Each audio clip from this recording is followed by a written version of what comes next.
Friends, caste, religion, political ఇలా ఇప్పటి వరకు మీరందరూ ఇలాంటి సోషల్ మీడియా గ్రూప్సే చూసుంటారు. కానీ వీటన్నిటికీ అతీతంగా కరీంనగర్లో ఒక కొత్త వాట్సాప్ గ్రూప్ ఓపెన్ అయింది. కుల మతాలు రాజకీయాలకు అతీతంగా మనోళ్ళు ఒక పేరు మీద వాట్సాప్ గ్రూప్ ప్రారంభించారు. కరీంనగర్ ఉమ్మడి జిల్లా వ్యాప్తంగా ఉన్న శ్రీనివాస్ అనే పేరు కలిగిన వారందరూ కలిసి శ్రీనివాసుల గ్రూప్ క్రియేట్ చేశారు. మొత్తం 3 గ్రూపులు ఏర్పాటు చేయగా 2260 మంది మిత్రులు జాయిన్ అయ్యారు. ఈ గ్రూప్ ద్వారా సామాజిక కార్యక్రమాలు నిర్వహించినట్లు వారు తెలిపారు.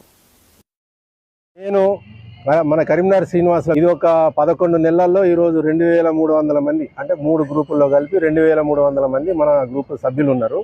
సో సేవా కార్యక్రమాల కింద రక్తదాతల గ్రూపు నేను స్టార్ట్ చేసిన 512 మంది సభ్యులు ఉన్నారు. ఏ రాత్రి ఏ పగలు ఏ టైంలో ఇవ్వడానికి మన దాతలు ముందుకు వస్తారు. అలాగే ఇంకా సేవా కార్యక్రమాలు చేస్తున్నాం. ఇంకా మేము అనుకున్నది ఈరోజు సంవత్సరంలో ఒక రోజు తిరుపతికి పోవడం, సాధ్యమైనంత వరకు ఒక రైలు నిండా శ్రీనివాసులే ఉండాలనే కోరికతోటి